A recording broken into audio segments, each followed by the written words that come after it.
আলোটা তুলে ভালো করে দেখলুম, সে কি ভীষণ দৃশ্য! ঘরের মেঝেতে রাশি রাশি হাড়, মরার মাথার খুলি ও রক্তমাখা কাঁচা নাড়ি ভুড়ি ছড়িয়ে পড়ে আছে। একদিকে একটা কাঁচা মরার মুন্ড মাটির ওপর হাঁ করে রয়েছে। দুম করে দরজাটা আবার বন্ধ করে দিল। এ আমি কোন পিশাচের খপ্পরে এসে পড়েছি? আমার দম যেন বন্ধ হয়ে আসতে লাগলো। তাড়াতাড়ি ঘরের জানলাগুলো খুলে দিল। নমস্কার, গল্পবাজ চ্যানেলে আপনাদের সকলকে স্বাগত জানাই। আজ আবার একটি নতুন গল্প নিয়ে ফিরে এসেছি। আজকের গল্পের নাম ওলাইতলার বাগানবাড়ি। গল্পের লেখক হেমেন্দ্র কুমার রায়। গল্প পাঠে অর্পণ ও গল্পের সূত্রধার আমি সুস্মিতা। গল্পটি মন দিয়ে শুনবেন ও কমেন্ট করে জানাবেন কেমন লাগলো। আর আপনার কাছে অনুরোধ, চ্যানেলটিকে প্লিজ সাবস্ক্রাইব করে পাশে থাকবেন, যাতে এরকমই নতুন নতুন গল্প দেওয়ার উৎসাহ পাই। তাহলে গল্পটা শুরু করা যাক। বহুদিন বাড়িতে বেকার বসে থাকার পর খবরের কাগজে হঠাৎ বিজ্ঞাপনটা চোখে পড়ল। জমিদার কৃতান্ত চৌধুরীর একজন ম্যানেজারের প্রয়োজন। মাসিক বেতন ৩০০ টাকা। আবেদনপত্র পাঠিয়ে দিলাম। চিঠিতে আবেদনপত্র মঞ্জুরও হয়ে গেল। তাই ১ সপ্তাহ পরে ট্রেনে করে রওনা দিলাম ওলাইতলার বাগানবাড়ির উদ্দেশ্যে। স্টেশনে নেমে স্টেশন মাস্টার ছাড়া আর কাউকে চোখে পড়ল না। তাই তাকেই ডেকে জিজ্ঞেস করলাম, মশাই, ওলাইতলার বাগানবাড়িটা কোন দিকে বলতে পারেন? স্টেশন মাস্টার তার লণ্ঠনটা আমার মুখের সামনে তুলে ধরলেন।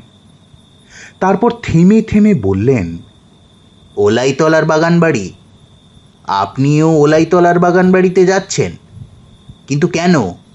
মামুদপুরের জমিদার কৃতান্ত চৌধুরী বিজ্ঞাপন দিয়েছেন, তার একজন ম্যানেজারের দরকার। ৩০০ টাকা মাইনে, কেমন, তাই নয় কি? তারাও এই কথাই বলেছিল। কারা? আপনার আগে যারা ম্যানেজারি করতে এসেছিল। গেল ৮ সপ্তাহে ৮ জন লোক এই স্টেশনে নেমে ওলাইতলার বাগানবাড়িতে গেছে, কিন্তু তারা কেউ আর এ পথ দিয়ে ফেরেনি। বুঝলেন মশাই, তারা কেউ আর ফেরেনি। তার মানে টানে জানি নে, প্রত্যেকে এসেছে আপনারই মতো ঠিক শনিবারেই, আর ঠিক সন্ধ্যের ৬টার গাড়িতে।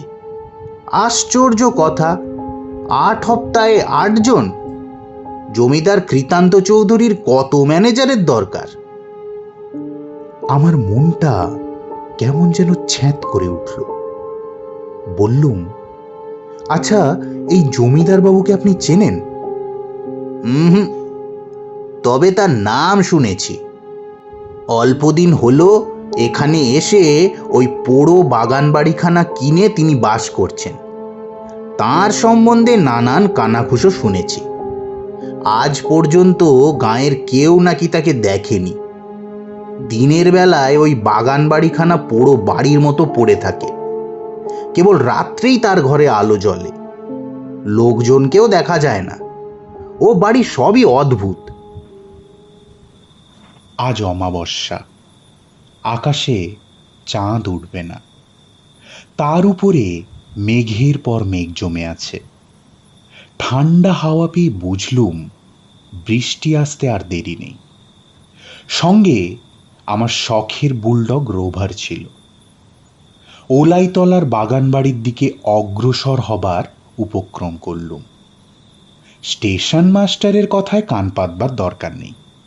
লোকটার মাথায় বোধহয় ছিট আছে, নইলে এমন সব আজগুবি কথা বলে।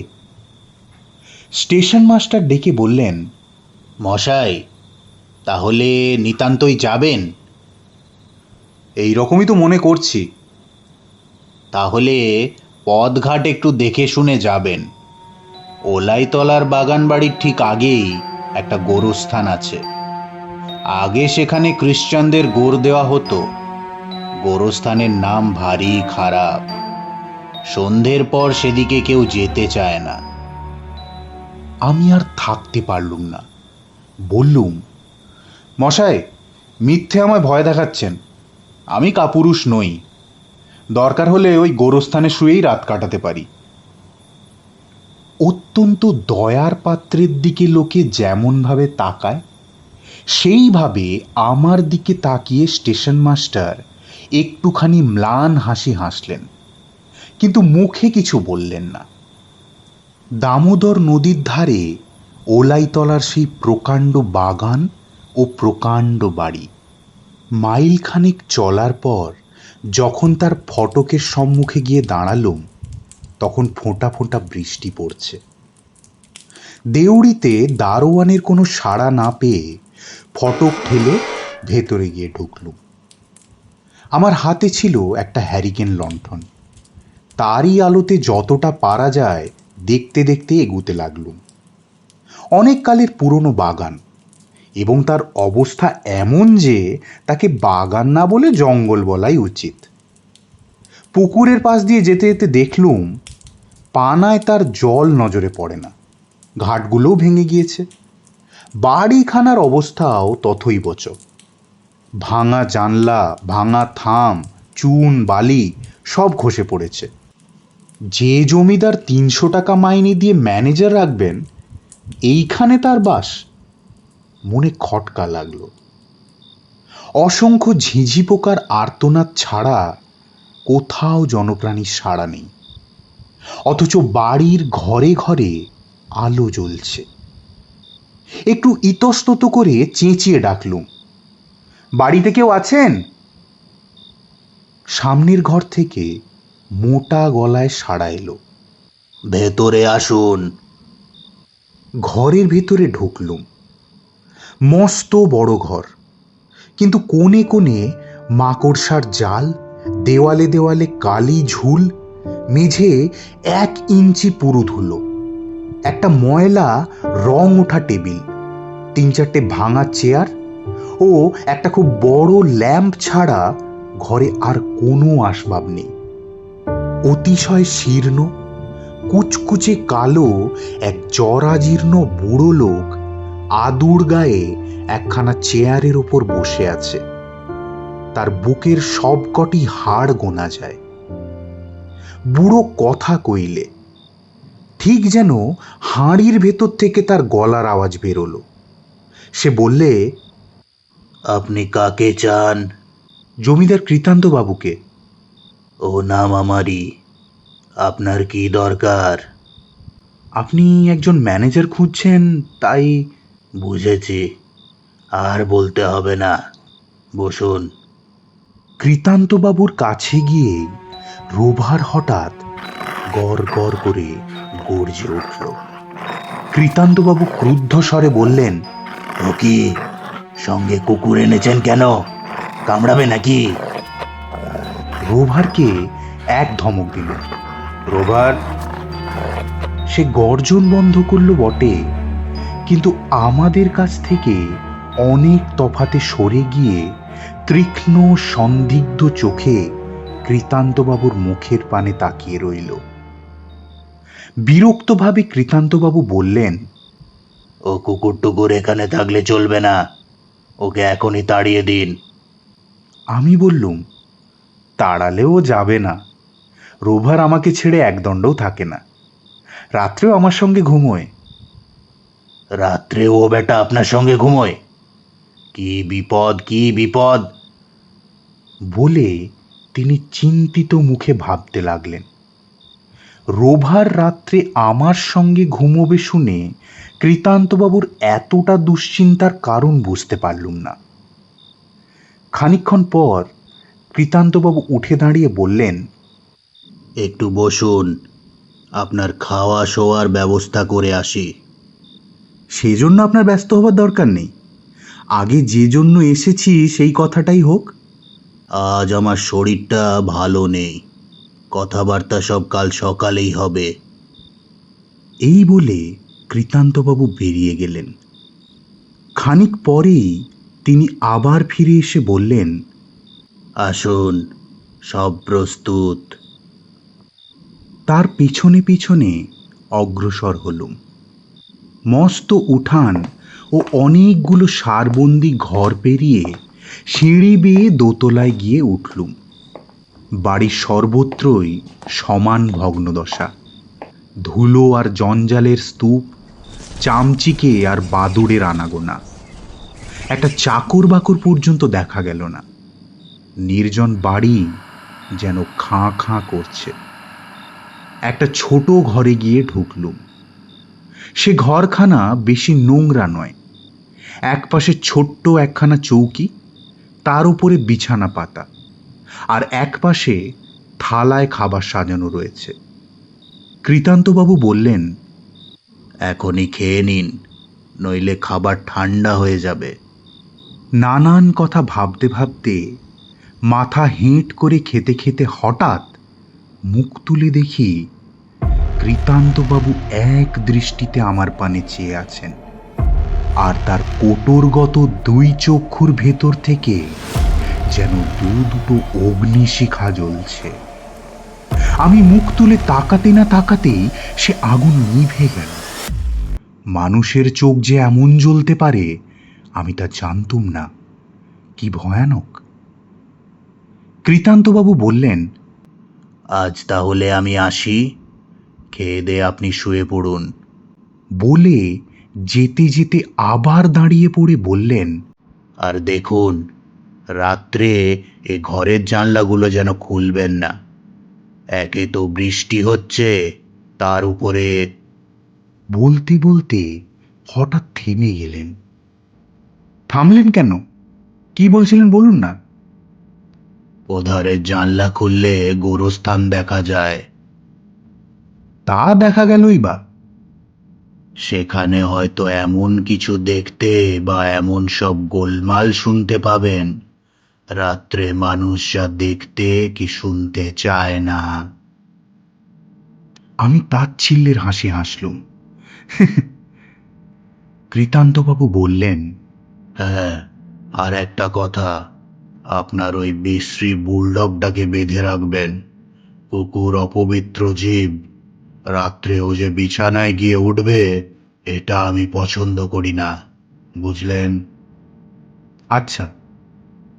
কৃতান্তবাবু বেরিয়ে গেলেন, কিন্তু তার শেষ ইচ্ছা আমি পূর্ণ করিনি। রাত্রের ওভার বিছানার উপরে আমার সঙ্গেই শুয়েছিল। অনেক রাত্রে দারুণ যাতনায় আমার ঘুম ভেঙে গেল। কে যেন আমার গলা টিপে ধরেছে। দুখানা লোহার মতো শক্ত হাত আমার গলার উপরে ক্রমেই বেশি জোর করে চেপে বসতে লাগলো। প্রাণ যখন যায় যায়, আচম্বিতে আমার গলার উপর থেকে সেই মারাত্মক হাতের বাঁধন আলগা হয়ে খুলে গেল। তারপরেই ঘরময় খুব একটা ঝটাপটি ও হুড়োহুড়ির শব্দ। কিন্তু তখন সেদিকে মন দেওয়ার সময় আমার ছিল না। গলা টিপুনির ব্যথায় তখন আমি ছটফট করছি। ব্যথা যখন একটু কমল, ঘর তখন স্তব্ধ। তাড়াতাড়ি উঠে বসলুম। আলোটা নিভে গিয়েছিল। আবার জ্বাললুম। কিন্তু যে আমার গলা টিপে ধরেছিল, ঘরের ভেতরে সেও নেই, আর বিছানার উপরে রোভারও নেই। রোভার, রোভার, রোভার বলে অনেকবার ডাকলুম, কিন্তু তার কোনো সাড়া পেলুম না। হাতের ঘড়ির দিকে তাকিয়ে দেখলুম রাত 1টা বেজে গেছে। দরজা দিয়ে বাড়ির ভেতরের দিকে তাকিয়ে দেখলুম অন্ধকার যেন জমাট বেঁধে আছে। সে অন্ধকার দেখলেই প্রাণ কেমন করে ওঠে। সে অন্ধকার যেন জ্যান্ত কোনো হিংস্র জন্তুর মতন আমার ঘাড়ের উপরে লাফিয়ে পড়বার জন্য প্রস্তুত হয়ে আছে। চট করে দরজাটা আবার বন্ধ করে দিলুম। ঘরের এই দরজাটা আগেই বন্ধ করে শুয়েছিলুম, কিন্তু যে আমাকে আক্রমণ করেছিল সে তাহলে কোন পথ দিয়ে ঘরে ঢুকেছিল? এদিকে ওদিকে তাকিয়ে ঘরের ভিতরে আর একটা দরজা আবিষ্কার করলুম। ঠেলতেই সেটা খুলে গেল এবং ভক করে বিষম একটা দুর্গন্ধ এসে আমাকে যেন আচ্ছন্ন করে দিল। আলোটা তুলে ভালো করে দেখলুম, সে কি ভীষণ দৃশ্য! ঘরের মেঝেতে রাশি রাশি হাড়, মরার মাথার খুলি ও রক্তমাখা কাঁচা নাড়ি ভুড়ি ছড়িয়ে পড়ে আছে। একদিকে একটা কাঁচা মরার মুন্ড মাটির ওপর হাঁ করে রয়েছে। দুম করে দরজাটা আবার বন্ধ করে দিল। এ আমি কোন পিশাচের খপ্পরে এসে পড়েছি? আমার দম যেন বন্ধ হয়ে আসতে লাগলো। তাড়াতাড়ি ঘরের জানলাগুলো খুলে দিলুম।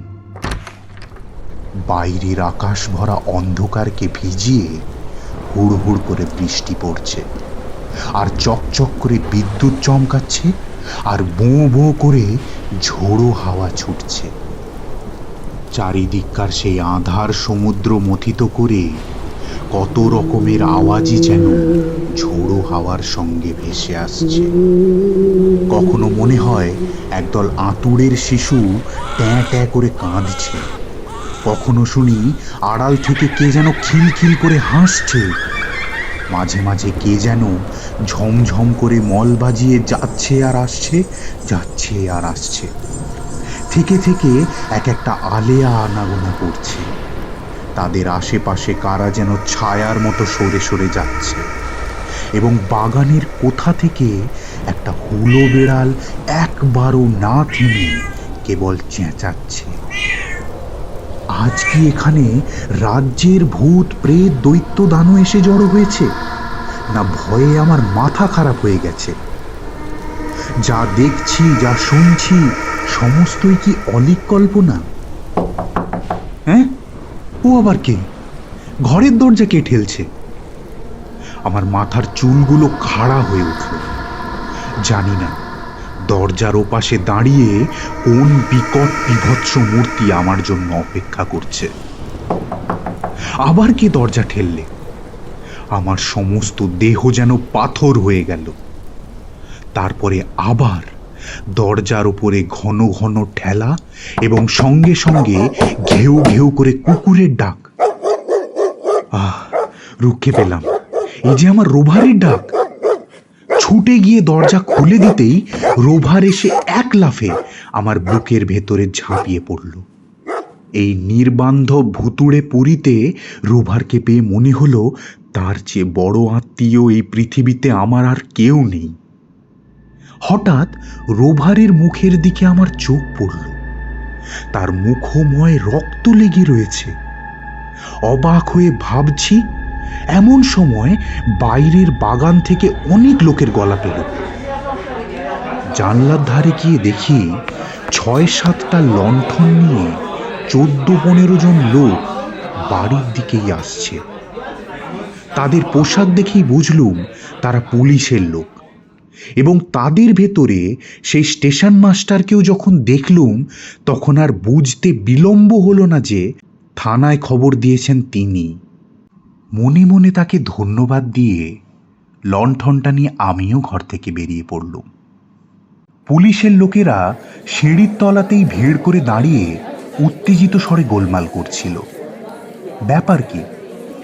ভিড় ঠেলে ভেতরে গিয়ে দাঁড়াতেই দেখলুম জমিদার কৃতান্ত চৌধুরীর কুচকুচে কালো ও লিকলিকে রোগা হাড় বের করা দেহটা সিঁড়ির তলায় গড়াগড়ি দিচ্ছে।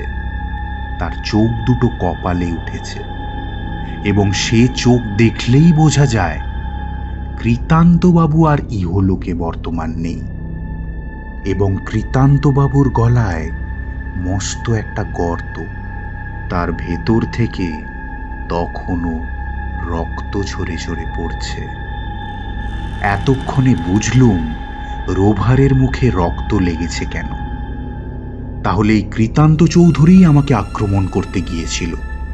তারপর রোভার তার টুটি কামড়ে ধরে এ যাত্রা মতো তার সব লীলা খেলা শেষ করে দিয়েছে। স্টেশন মাস্টার দুই চক্ষু বিস্ফারিত করে বললেন, কিন্তু এ কি অসম্ভব কাণ্ড! ইন্সপেক্টর বললেন, আপনি কি বলছেন? স্টেশন মাস্টার কৃতান্ত চৌধুরীর মৃতদেহের উপর ঝুঁকে পড়ে ভালো করে তার মুখখানা দেখে বললেন, না, কোনোই সন্দেহ নেই, এ হচ্ছে এই গাঁয়ের ভুবন বসুর লাশ। ঠিক 2.5 মাস আগে ভুবন বসু কলেরায় মারা পড়েছে, কিন্তু তার দেহ দাহ করা হয়নি, কারণ তার লাশ চুরি গিয়েছিল। গল্পটি মন দিয়ে শোনার জন্য অসংখ্য ধন্যবাদ। গল্পটি যদি ভালো লাগে তাহলে একটি লাইক ও বন্ধুদের সাথে শেয়ার করে দেবেন। আপনার কাছে আবার অনুরোধ করছি, চ্যানেলটিকে প্লিজ সাবস্ক্রাইব করে দেবেন, যাতে এরকম আরও ভিন্ন স্বাদের গল্প নিয়ে ফিরে আসতে পারি গল্পবাজ। ধন্যবাদ।